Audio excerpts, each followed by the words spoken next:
Amados hermanos y hermanas, tengan cada uno de ustedes muy, pero muy buenas noches. Aquí estamos nuevamente listos para continuar con la tarea. Quedamos comprometidos a seguir estudiando la palabra cada jueves. Y pues como lo prometido es deuda, aquí estamos listos. Ahora vamos a iniciar con la primera carta a los Corintios. Y el día de hoy pues quizá vamos a enfocarnos en una pequeña introducción, en términos generales, lo que abarca esta preciosa carta. La idea es poder cada uno de nosotros seguir enriqueciéndonos por medio de la palabra y por medio de la doctrina que esta palabra encierra, ¿no? Hemos terminado la carta a los Romanos. Bienvenido, hermano Serfas, gusto verte. Qué bueno que estás pendiente. Hermana Ruth, bendiciones.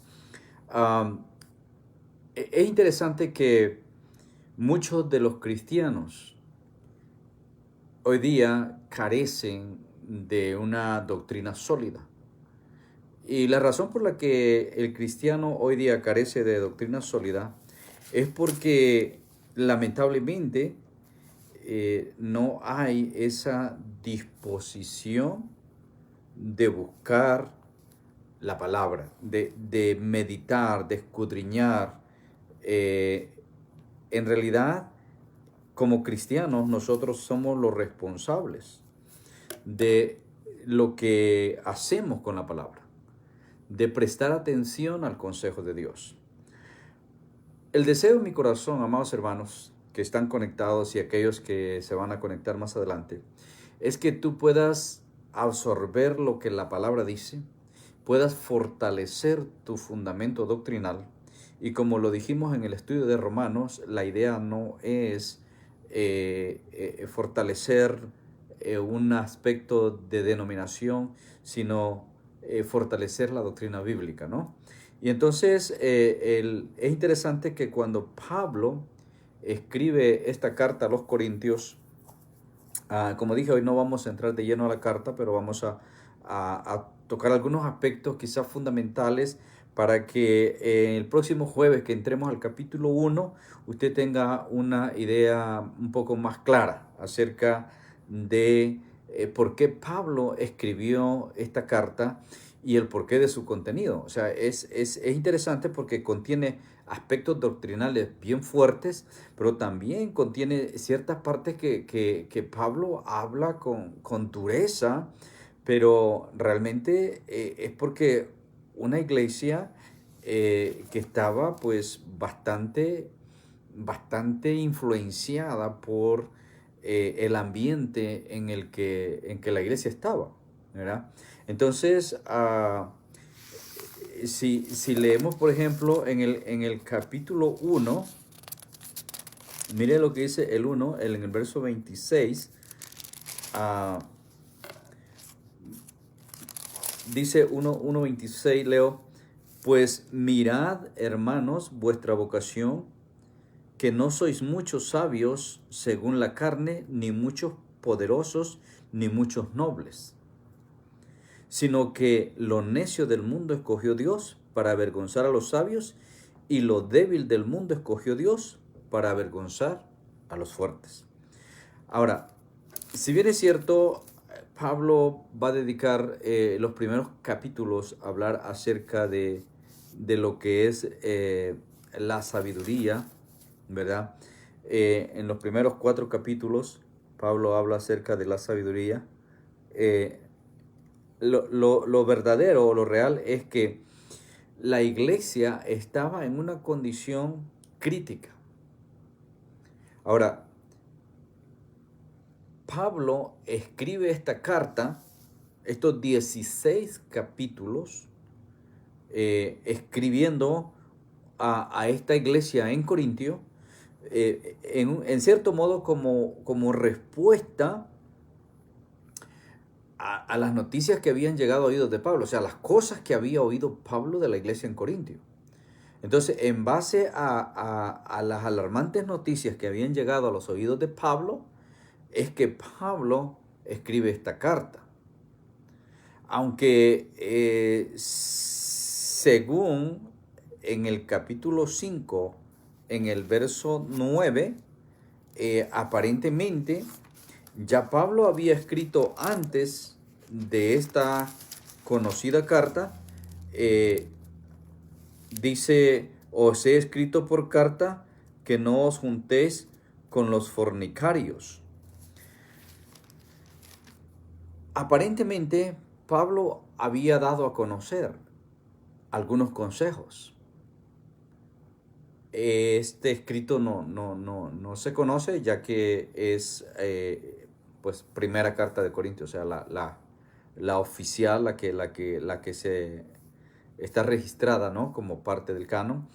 Pero a lo que quiero llegar es que Pablo, movido por las circunstancias que estaban golpeando a la iglesia, por las influencias que la iglesia estaba recibiendo, Pablo es movido a escribir esta carta.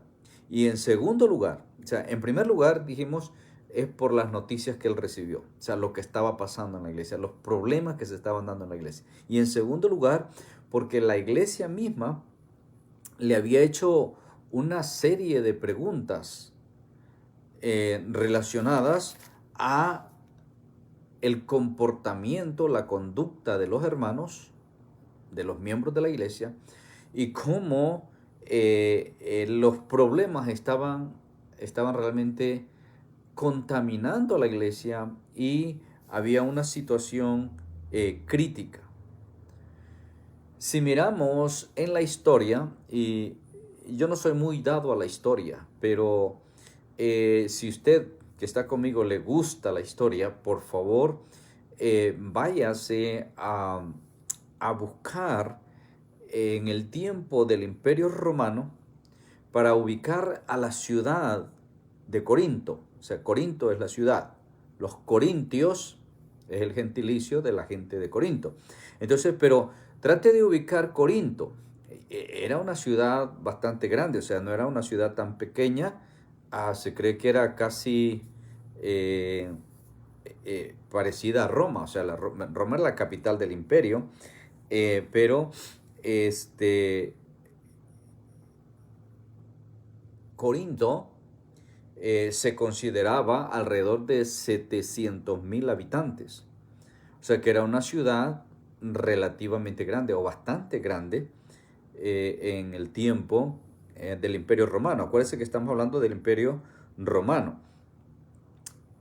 Pero estaba en una posición, esta ciudad, aparte que era grande, con muchos habitantes, estaba en una de las rutas comerciales más afluentes del imperio. O sea, había mucho tráfico por la ciudad. Acuérdense que en ese tiempo, pues, el transporte marítimo era por donde se movía todo el comercio.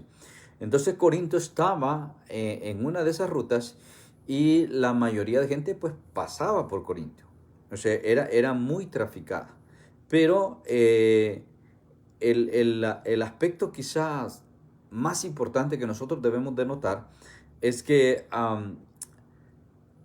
era una ciudad completamente pervertida, ¿verdad? Entonces, creo que cuando Pablo dirige estas palabras en el 1:26 y 27 que acabamos de leer, es porque realmente los hermanos en la iglesia están comportándose en una forma completamente ajena a la voluntad de Dios y están más siendo arrastrados por el ambiente que hay alrededor. O sea, podríamos decir, ¿usted se recuerda una de las 7 iglesias que Jesús le dice que estás en el mismo trono de Satanás? Bueno, Corintio no estaba tan lejano a eso.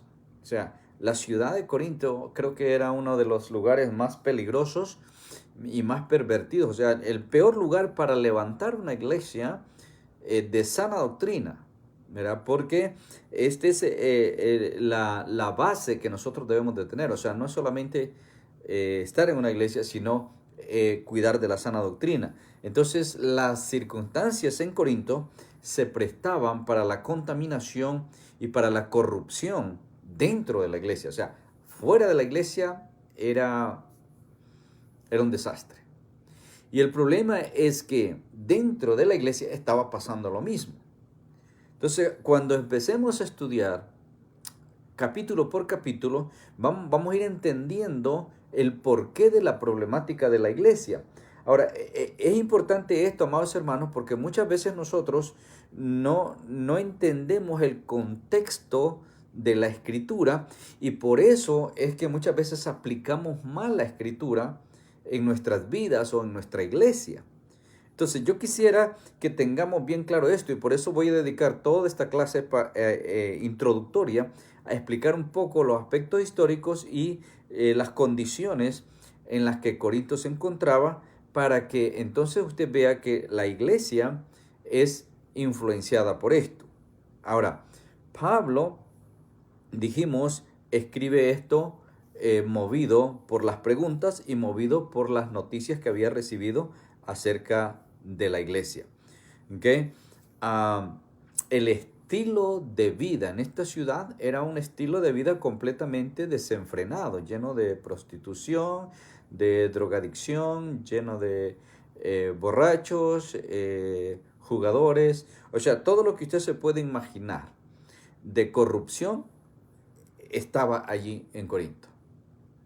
Entonces, hoy día en Estados Unidos, pues se conoce Las Vegas, Nueva York y algunas otras ciudades grandes de Estados Unidos se conocen como ciudades pervertidas en muchos sentidos, ¿no?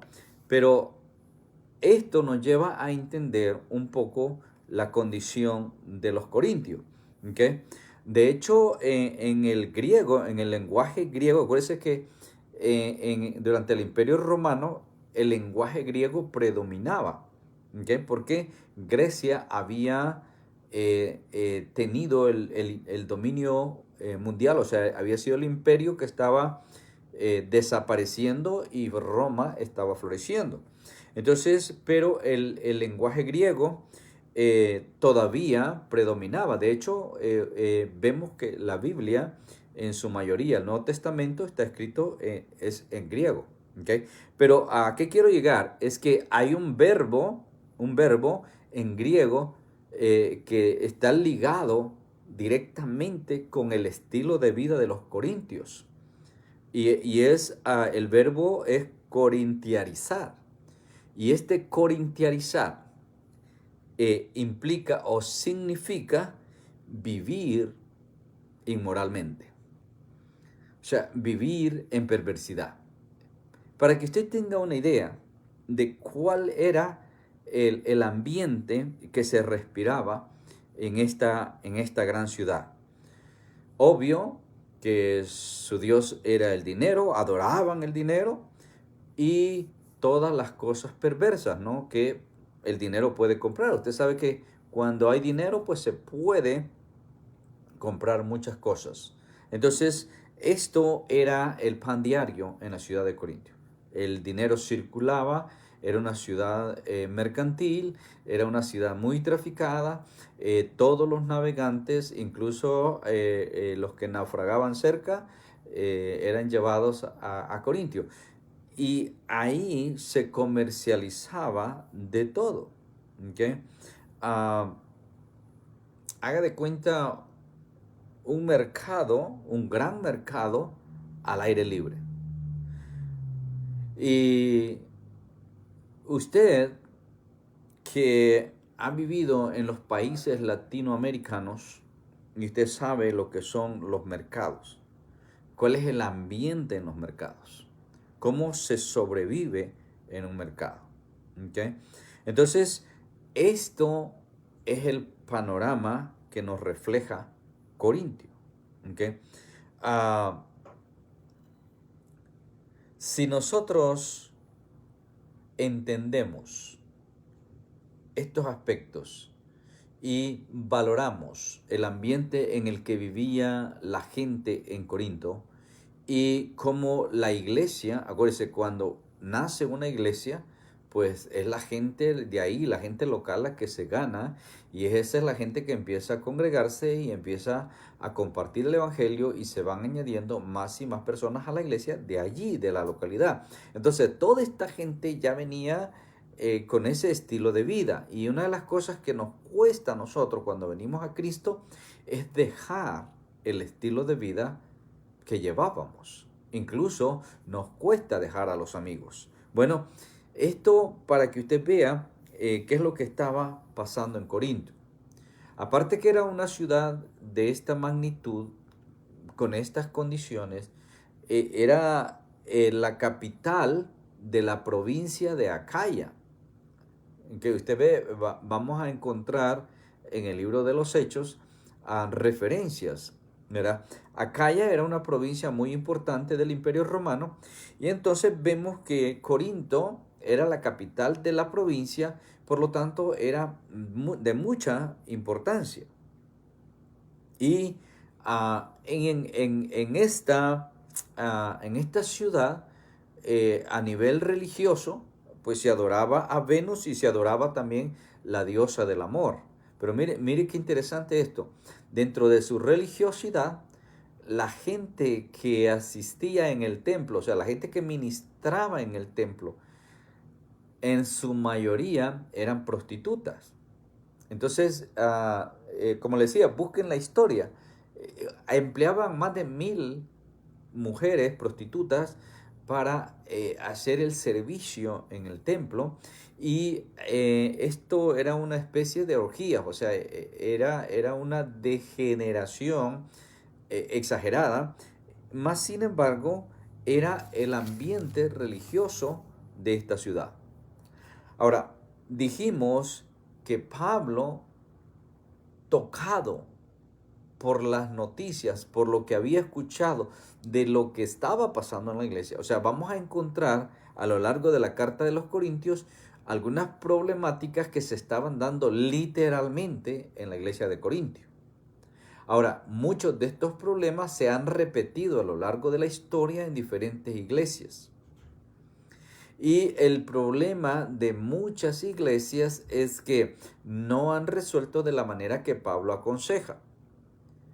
Ahora, también vemos que muchas de las iglesias agarran la palabra aplicada a cierta circunstancia propia de Corintio, y entonces han sacado ciertas doctrinas, lo cual ha venido a traer cierta confusión en algunas personas.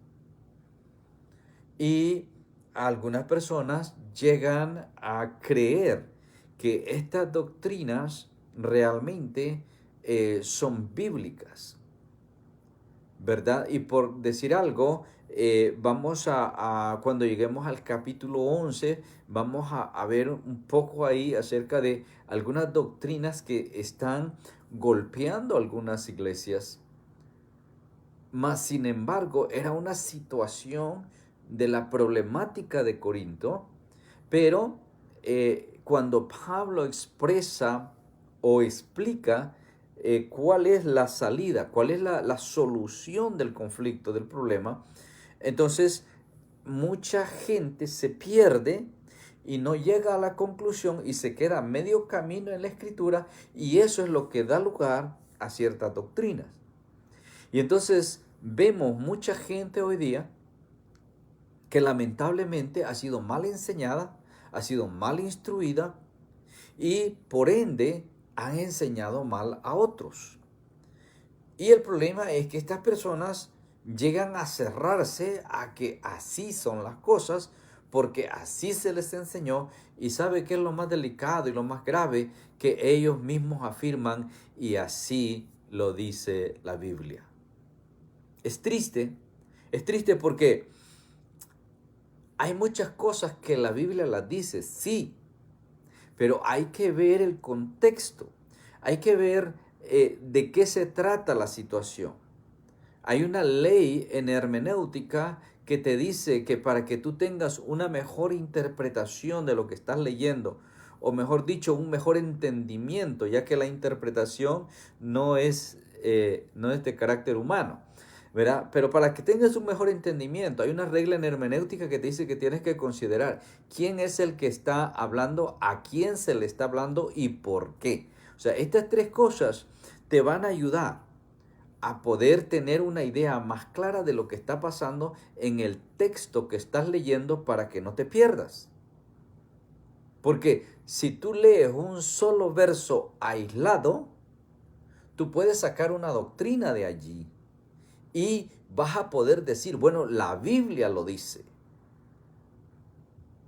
Yo recuerdo un hermano que tuvimos en la iglesia que se nos volvió un poco fariseo y de repente él llegó a conocer mucha Biblia y qué bueno que conocía mucha Biblia, pero lamentablemente todo ese conocimiento para él en vez de ser beneficioso le fue destructivo. Porque tomó una actitud de fariseo donde él se la pasaba señalando a todo mundo, indicando cualquier problema y decía, la Biblia dice, y la Biblia dice, y la Biblia dice, y sí, la Biblia dice, pero sigamos qué dice antes y qué dice después de ese texto. Porque ese es el problema, cuando nosotros nos limitamos a un solo verso o a un par de versos, hay situaciones que nosotros tenemos que ver todo el capítulo, hay algunos temas que abarcan más de un capítulo, hay temática completa de un libro y en definitiva hay una armonía entre toda la Biblia. No puede haber contradicción, no la hay. Pero cuando tú te tomas esa posición de aislar textos, entonces va a llegar un momento donde vas a chocar y aparentemente la Biblia se va a contradecir. Pero es por el sistema que estás usando. Siempre tenemos que ir al contexto de la palabra. ¿Ok? Entonces, Pablo divide esta carta en 16 capítulos. 16 capítulos de los cuales nosotros vamos a estar entrando a partir del jueves, el capítulo 1, y iremos un capítulo por semana, o sea que nos esperan 16 semanas para terminar entonces la primera carta a los Corintios y luego podemos continuar con la segunda, ¿verdad? Si tenemos respuesta de parte de ustedes que quieren seguir estudiando con nosotros. Como familia IBR, como parte de la familia IBR, nosotros creemos que esto es el alimento espiritual que los hijos de Dios necesitan. Lamentablemente hay personas que todavía están de biberón, o sea, todavía necesitan la lechita. Pero esto ya va un poco más maduro, esto ya va un poco más sólido, ¿verdad? Porque va avanzando a ciertas cosas que solamente con la madurez espiritual se pueden asimilar. Entonces, vemos que en los primeros 4 capítulos, o sea, ya vimos el panorama de la ciudad, ya vimos un poco la historia de la ciudad. Ahora, vemos que Pablo visitó Corintio. Pablo visita a los corintios y vamos a decir que él se queda un tiempo en Corintio, pero luego se mueve a Éfeso. Y en Éfeso, según el libro de los Hechos, Pablo se queda ahí alrededor de 3 años.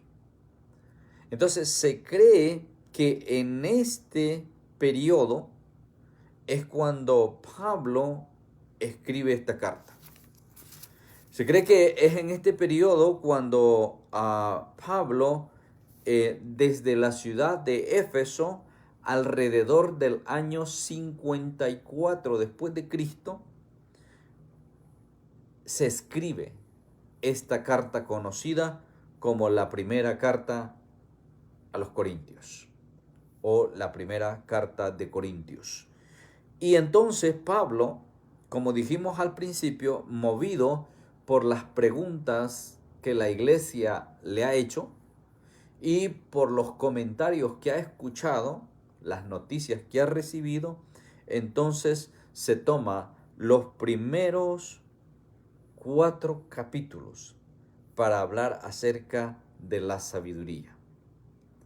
Si usted ha leído el libro de los Proverbios, usted se va a dar cuenta que los primeros capítulos de Proverbios están enfocados en la sabiduría.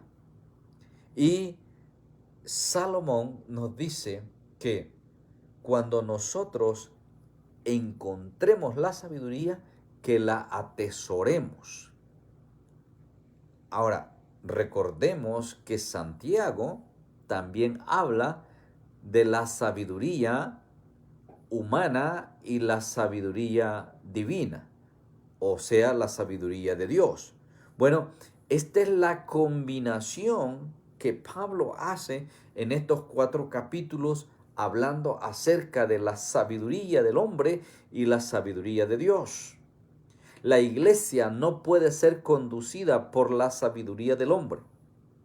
La iglesia es el cuerpo de Cristo. Cristo Jesús es la cabeza. Por lo tanto, la iglesia debe de ser manejada y dirigida bajo la sabiduría de Dios. Ahora, muchas veces los líderes o los pastores de las iglesias utilizan técnicas, utilizan sistemas, utilizan ideas y recomendaciones que están basadas en la sabiduría humana. Y acuérdese que Santiago dice que la sabiduría humana en cierto punto puede ser hasta diabólica.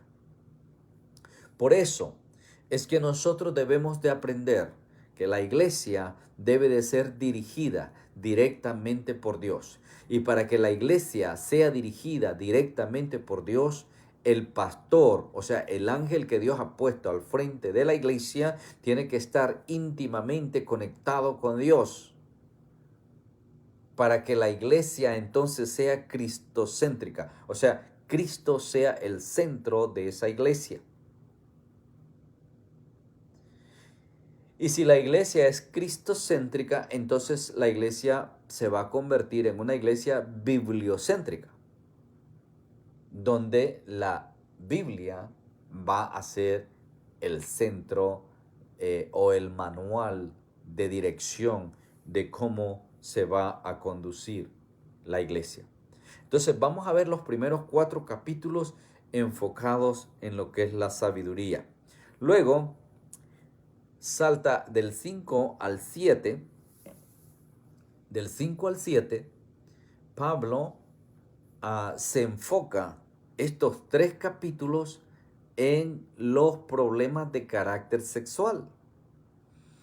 Acuérdense que donde hay perversidad, lo primero que sale es la perversión sexual. Y esto no solamente la prostitución, trae la homosexualidad y trae las diferentes situaciones, ¿no? Las orgías, la lascivia y todas estas cosas que están relacionadas con la degeneración sexual.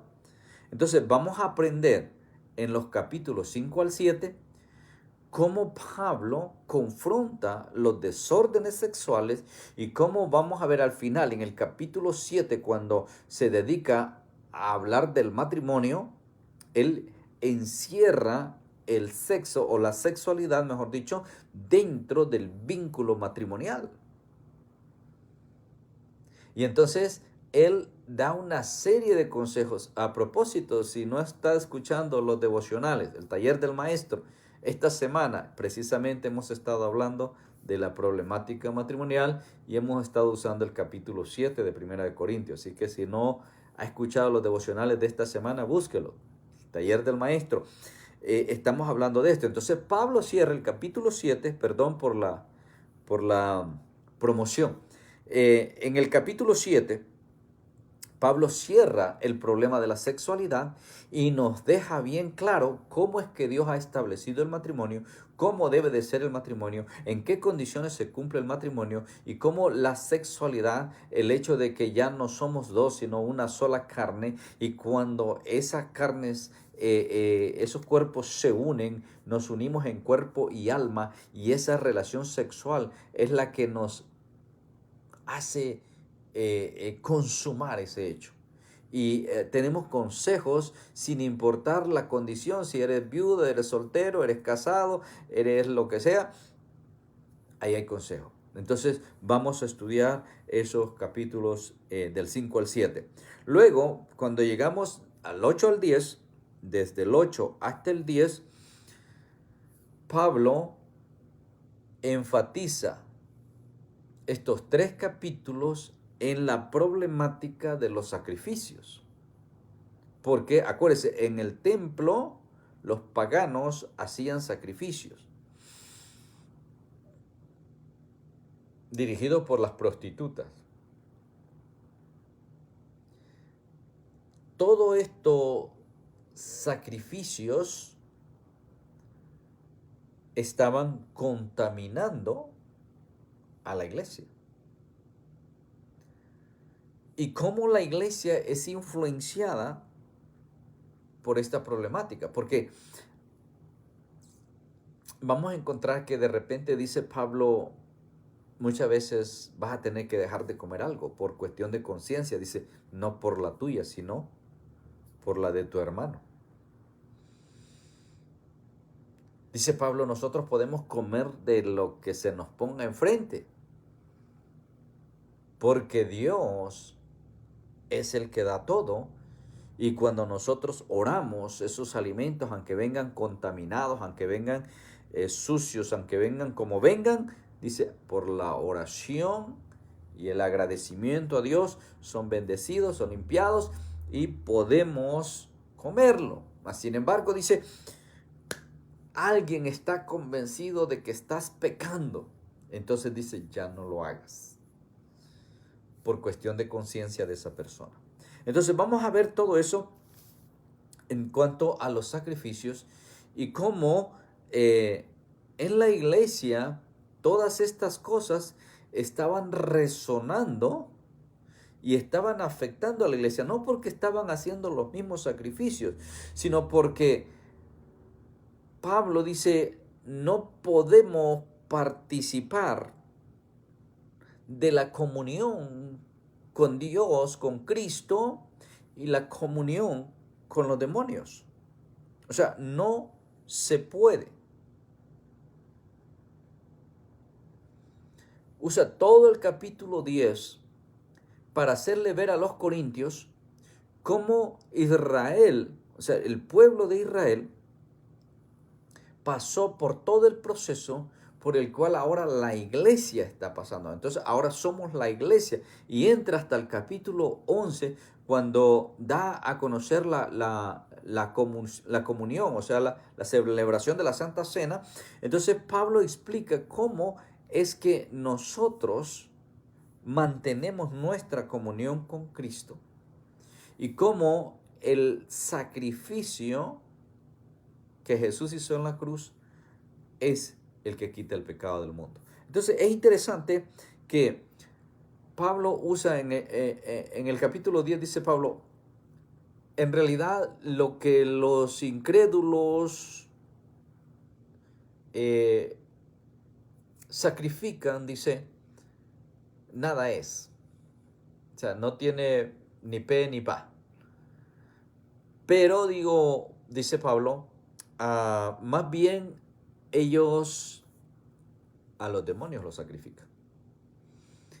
Y si los sacrifican a los demonios, entonces tú no tienes que participar en ello. ¿Por qué? Entonces tú tienes tu comunión con Cristo, pero por el otro lado tienes la comunión con los demonios. Entonces Pablo está tratando de advertir que por medio de los sacrificios de los incrédulos, por medio de los sacrificios de los paganos, la iglesia también puede ser contaminada.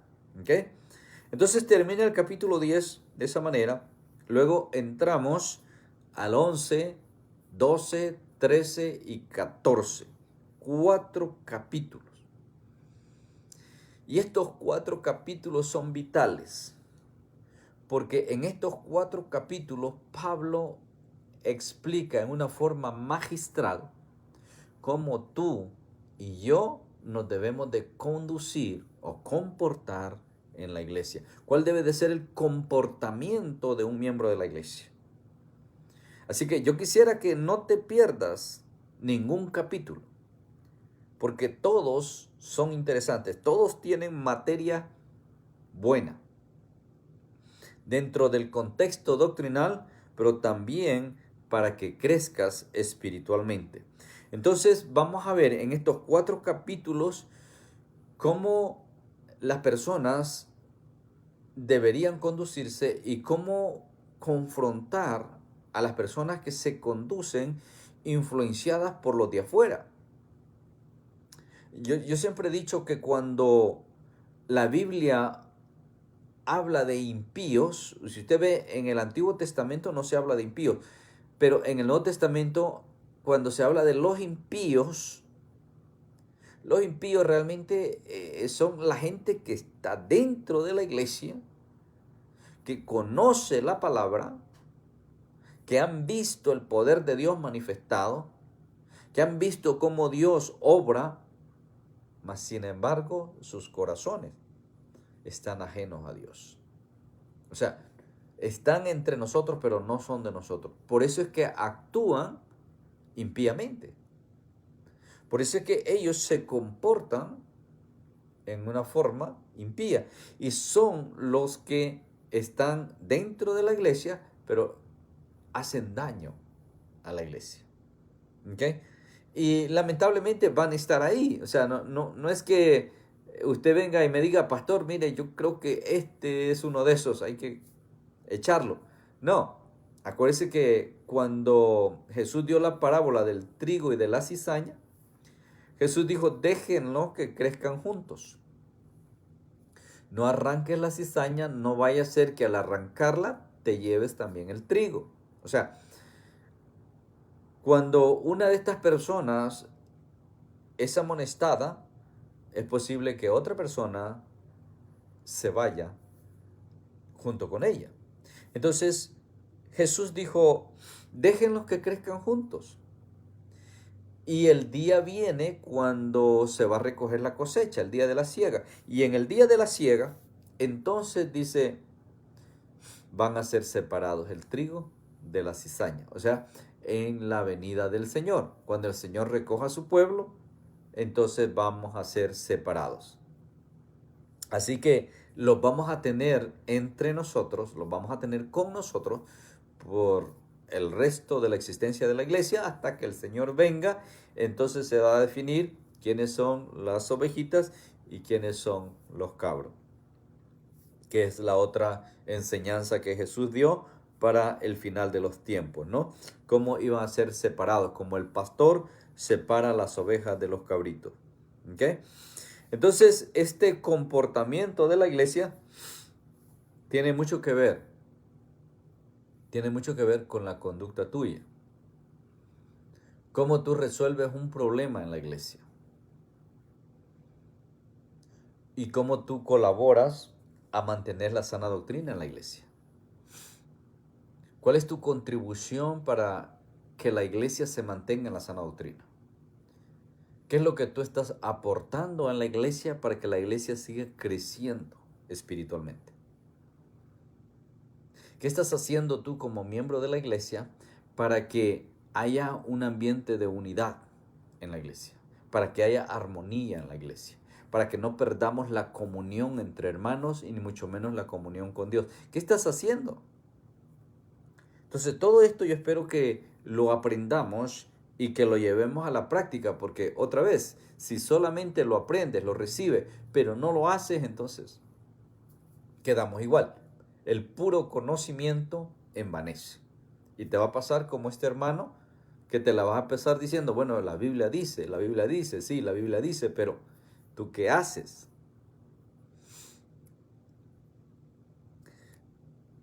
Y llegando al capítulo 15, en el capítulo 15, por cierto, un poquito largo, Pablo nos explica con lujo de detalles el tema de la resurrección. No solamente la resurrección de Cristo, sino la resurrección en su plenitud, la resurrección total. Habla de la resurrección en tres escalas, o sea, tres niveles o tres tipos de resurrección. La primera, las primicias, la resurrección de Cristo, luego la resurrección de los creyentes de la iglesia y por último la resurrección general donde todos se presentarán ante el gran trono blanco. Es magistral la explicación, cómo Pablo explica lo de la resurrección. O sea, acuérdense, respondiendo las preguntas. Pablo dice, pero se preguntará alguno de ustedes, ¿y con qué cuerpo resucitaremos? O sea, ¿qué cuerpo vamos a tener en la resurrección?